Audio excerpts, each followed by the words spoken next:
ব্রাহ্মণবাড়িয়া সরাইলে নিখোঁজের একদিন পর ময়না আক্তার নামে 9 বছর বয়সী এক শিক্ষার্থীর মরদেহ উদ্ধার করেছে পুলিশ।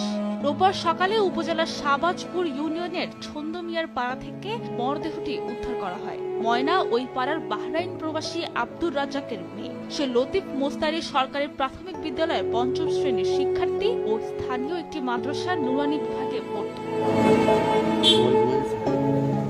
নিহতের পরিবার জানায়, শনিবার দুপুরে ময়না বাড়ি থেকে খেলাধুলার জন্য বের হয়। এরপর তার কোনো সন্ধান পাওয়া যাচ্ছিল না। বিভিন্ন জায়গায় খোঁজাখুঁজি করার পর মাইকিংও করা হয়। সকালে শিশুরা হাবলিপাড়া জামে মসজিদে গেলে দ্বিতীয় তলায় ময়নার রক্তাক্ত মরদেহ দেখতে পায়। মসজিদের ইমাম শিশুটির মাকে খবর দেয়। পরে ময়নার পরিবার সহ গ্রামবাসী মসজিদে গিয়ে ময়নার বস্ত্রহীন মরদেহে গলায় কাপড় পেঁচানো অবস্থায় দেখতে পায়। এই ঘটনায় এলাকা জুড়ে চাঞ্চল্য ও আতঙ্কের সৃষ্টি হয়েছে।